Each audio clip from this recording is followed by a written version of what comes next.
जी, कल हमारे पास एक कंप्लेन आई थी। ऊंचा माजरा की घटना थी जिसमें एक ट्रक से छोटे ट्रैक्टर में डीएपी अनलोड कराया जा रहा था और इस तरह की पहले भी शिकायत आ रही थी कि डीएपी उपलब्ध नहीं होता है और अब आगे खेती का सीज़न भी आने वाला है और जिसमें किसानों को प्रॉब्लम ना हो, तो इस घटना को हमने एसडीएम साहब के साथ इसका जिक्र किया, सारे वीडियोस प्रोवाइड किए और हमने उनसे गुजारिश की है कि इसकी पूरी जांच की जाए ताकि आगे इस तरह की जो डीएपी में आप देख रहे हैं काला बाजारी चल रही है वो ना हो और किसानों को आगे दिक्कत ना आए। आपने जो अधिकारियों के सामने समस्या रखी उस पर अधिकारियों का क्या कुछ रवैया रहा और किस तरह से आगे की कार्रवाई उन्होंने जारी की? जी, हमने अपनी समस्या खाद डीएपी को लेके तो रखी ही थी और बहुत अच्छे तरीके से उन्होंने पूरी समस्या को सुना और आगे ये आश्वासन भी दिया है कि इसकी पूरी कार्यवाही होगी और इस तरह की घटना दोबारा नहीं दोहराई जाएगी। और मुझे लगता है कि लोग और भी सतर्क हो जाएंगे कि काला बाजारी डीएपी की ना करें, क्योंकि अब ये सरकार के संज्ञान में, यहाँ अफसरों के संज्ञान में आ गया है। और दूसरा, और मेरे साथ इतने किसान भाई मेरे गए थे और जो भी समस्या है, चाहे पानी की हो या बिजली की हो, उन्होंने बड़े अच्छे से सुना और काफी चीजों का उन्हें ज्ञान नहीं था। उन्होंने ये भी आश्वासन दिया कि हर समस्या को लिखित रूप में लिया है और उसको ठीक कराया जाएगा। और आप इन्हीं से सुन सकते हैं, यहाँ से बहुत लोग किसान साथी भी मेरे आए हुए हैं कि किस किस तरह की समस्याओं को झेल रहे हैं। मेरा गांव पालड़ी है जी और मैं किसान हूँ। ईश्वर सिंह नाम है मेरा और हमारी सोसाइटी लगती है जी बिरेड़ा मोड़ पे शेखुपुर माजरी के नाम से, एसपी शेखुपुर माजरी। मेरे ख्याल से 4-5 सालों से हमने आज तक एक कट्टा भी नहीं मिला। खाद नहीं जाता, पता नहीं कहाँ ले जाते हैं, कहाँ बेचते हैं, क्या करते हैं, कुछ नहीं पता।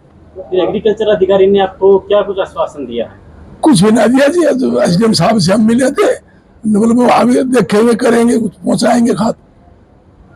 मिर्जापुर से सरदानंद यादव बोल रहा हूँ। जो ये प्राइवेट खाद की दुकानें हैं, इनमें 1500 रुपये, 1550 रुपये का कट्टा दिया जाता है, जबकि सरकारी रेट 1300, 1350 रुपये के करीब है। इनके ऊपर फिर कहीं सिंगल सुपरफास्ट लगाते हैं, कहीं नैनो यूरिया लगाते हैं, कहीं सल्फर लगाते हैं। ये भी हमारे लिए एक बहुत बड़ी दुविधा की बात हो रही है। ठीक है, इसको सुधारने के लिए एसडीएम साहब से बात हुई। एसडीएम साहब ने कहा भाई हम अपने टैक्स से कार्रवाई करेंगे, उनको सुधारने की कोशिश करेंगे। धन्यवाद जी। और क्या कुछ मुद्दे उठाए आपने? जी, पीछे कुछ दिनों में जो ज्यादा बारिश के कारण बाजरे और कपास की फसल खराब हुई है, उसके लिए भी हमने उनसे मुआवजे की मांग की है। 70,000 रुपये प्रति एकड़ किसानों को मुआवजा दिया जाए और पीछे जो मुआवजा नहीं भी मिला है वो जल्द से जल्द उन्हें प्रोवाइड किया जाए। किसानों को बोनस देने के लिए भी कुछ आप सरकार से ये मांग करेंगी? जी, बोनस की भी मांग करेंगे और हम चाहते हैं कि मुआवजा भी जल्द से जल्द प्रोवाइड हो, ताकि जो आगे की खेती है, अभी समय आ रहा है फिर से जो खेती है वो सही तरह से किसान कर पाए।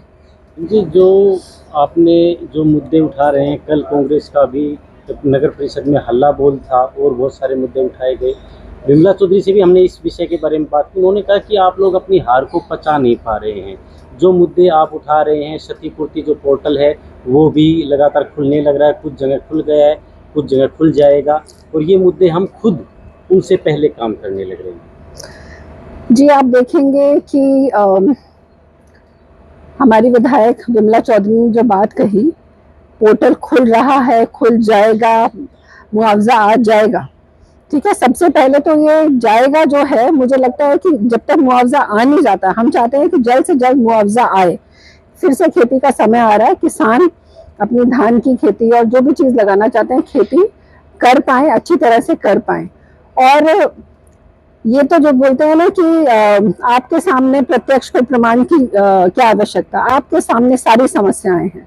ये समस्याएं, कटौती की जो समस्याएं कोई नई नहीं है, पहले भी यही थी, चाहे सड़क, बिजली, पानी, फसलें खराब होने पे मुआवजा ना मिलने की समस्या, ये सब समस्याएं पिछले ज्यों की त्यों हैं। और चाहे 5 साल हो, चाहे 10 साल हो, अब 11 साल हो गए हैं, सारी समस्याओं पे लोगों ने वोट दिया था। और मुझे लगता है कि अब ये जान गए हैं कि लोगों को समस्याओं में उलझे रहने की आदत हो गई है। वोट चोरी करके वो इलेक्शन जीत जाते हैं उनको वोट की, लोगों से जुड़ाव की, जुड़ने की, उनकी समस्याओं को हल करने की ज़रूरत ही नहीं है। तो इसलिए पटौदी की समस्याएं ज्यों की त्यों हैं। और मैं ये भी बोलना चाहूँगी कि 2005 से 2005 का जो समय था, 2005 से 9 तक का समय, जब मेरे पिताजी स्वर्गीय श्री भूपेंद्र चौधरी जी विधायक थे पटौदी के, वो पटौदी को स्वर्णिम काल कह सकते हैं हम। आप देखेंगे हर काम उस समय में हुआ। और उसके बाद जैसे पटौदी को तो जो बोलते हैं ना, पटौदी उस समय से झेल रहा है कि उनकी किसी भी समस्या पे कोई ध्यान नहीं दिया जाता है। जो वनवास है वो 14 साल का रहता है, बट यहाँ तो 16 साल से ऊपर का वनवास हो गया है। और कब जनता जागेगी अपने हक के लिए, ये सब बिजली, पानी, सड़क, उनकी ये जो समस्याएं हैं अब उनकी पूरी होनी चाहिए। कब जनता जागेगी, ये उनका अधिकार है। शिक्षा हो, स्वास्थ्य हो। आज मैं धीरज जी आपको फिर से कहना चाहूंगी कि हमारे पटौदी के अस्पताल में एक अल्ट्रासाउंड मशीन नहीं है। आप देखिए कि किस तरह की परिस्थितियां हैं। तो मेरा आपके माध्यम से यही है अपने विधायक जी से कि ठीक है, आप विधायक बन गई हैं, आप जिन्होंने वोट किया और जिन्होंने नहीं वोट किया, पूरे पटौदी क्षेत्र के विधायक है। जनता की समस्याओं को जल्द से जल्द पूरा कराइए।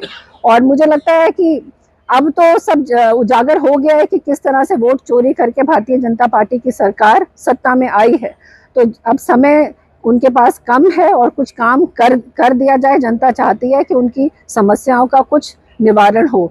2014 का मैं आपको बताऊंगी, पहला वीडियो बिलासपुर फ्लाईओवर का था कि बिलासपुर फ्लाईओवर का काम होगा। और ये आज हम 2026 में खड़े हैं, बिलासपुर फ्लाईओवर का काम अभी तक रुका पड़ा है। तो मैं आज भी होगा, तो ये होगा से हटकर हो गया है। मुझे अच्छा लगेगा अगर हमारे किसान भाई बोलें कि हमारे खाते में मुआवजा आ गया है। तो अब यही निवेदन है कि अब होगा से निकलकर जमीन पे, धरातल पे उतरिए और इन समस्याओं का निवारण करिए। धन्यवाद।